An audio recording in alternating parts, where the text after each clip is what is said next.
What a scene outside City Hall in Miami yesterday before a vote to deputize its police officers with federal immigration powers. Hundreds of people waiting in massive lines to have their voices heard at a meeting of the city commission.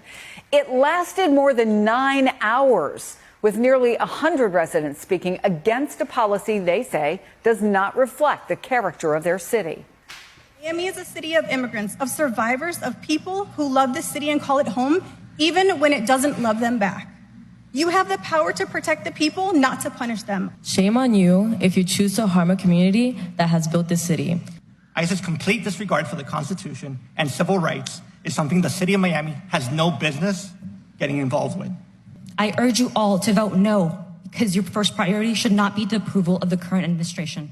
It should be to the people of the city, to the quality of our lives. Don't pass 287G. But if you do, don't pretend that this is still the Magic City.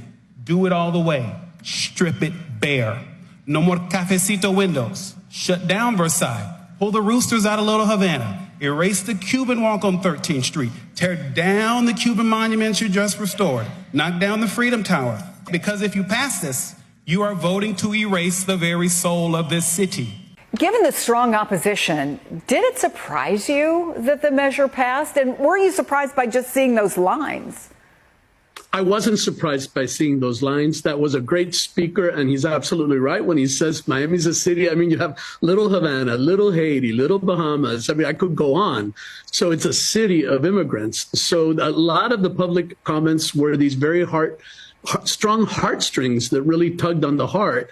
And I think for some folks on the dais, some of it was fear, perhaps, from a political perspective, maybe fear of retaliation. But I know everyone felt a very strong sense of identification, obviously. We're all immigrants on that dais. So we all share those feelings. And I think it was a very tough vote for several of them.